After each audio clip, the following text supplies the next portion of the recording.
Questão 7. Cada uma das frases abaixo foi reescrita de outro modo, conservando-se o sentido original. A frase em que a modificação traz alteração de sentido é, então, aquela que traz modificação de sentido, tá? Me ajuda aí, olha só. O ministro foi chamado ao telefone. Então, o ministro estava em determinado lugar. Olha, o ministro, estão ligando para o senhor ali, tá? Aí foi lá, então tudo bem, ó, o ministro foi chamado ao telefone. Ele foi lá, foi ao telefone. Alguém chamou o ministro ao telefone. Então ele foi lá atender ao telefone, correto? O ministro deu um telefonema. Opa! Agora, quando a gente fala que alguém deu um telefonema, partiu dele a ligação. Veja, houve modificação de sentido. Quando eu falo que o ministro foi chamado ao telefone, significa que ele recebeu uma ligação. Agora, o ministro deu um telefonema, ele é que realizou a ligação. Ah, sim. Muda ou não muda o sentido? Muda, cara. Alternativa A mudou o sentido.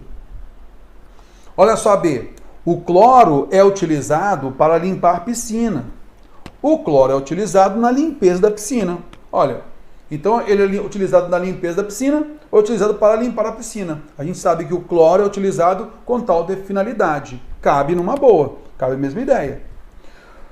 Tem ajuste, né, dos termos e tal, mas dá para a gente entender a mesma ideia, correto? O vinho foi bebido rapidamente. Bebeu-se o vinho com rapidez. Então, olha só. Foi bebido, locução verbal da voz passiva analítica. Bebeu-se, nós temos então a passiva sintética. Rapidamente, o advérbio de modo, com rapidez, locução adverbial de modo. Mantém a mesma ideia, está certo? Heitor é admirado por todos os colegas.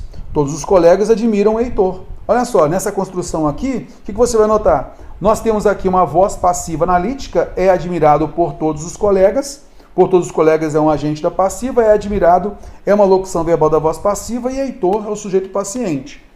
Na transposição para a voz ativa, mantém a mesma ideia. Todos os colegas, que era aqui um agente da passiva, viram sujeito agente. É admirado, que é uma locução verbal da voz passiva, vira admiram, que é um verbo na voz ativa. E Heitor, que era um sujeito paciente, está aqui como objeto direto, que é um termo paciente. Então eu consigo entender quem admira quem. Nós entendemos, tanto na primeira estrutura quanto na segunda, que os colegas admiram o Heitor, não o Heitor que admira os colegas, correto? Então está certo também.